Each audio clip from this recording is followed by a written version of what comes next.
What's up, guys? This is Dave from Far Out Builds. We're back on the job. Let's see here. This is called the JR4 mini trophy truck, which is a four-wheel drive, four-wheel independent, and four-wheel steering, powered by the old mighty Yamaha R1. Here we go. So this is the cradle over the rear diff, subframe. That's the front diff. There you go. Motor. This is the mold being all prepped up. It's almost done. Gel coating it tomorrow.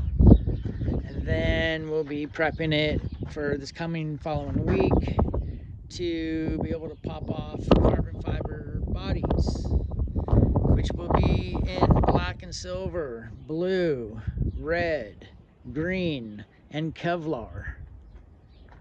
Again, JR4 mini trophy truck.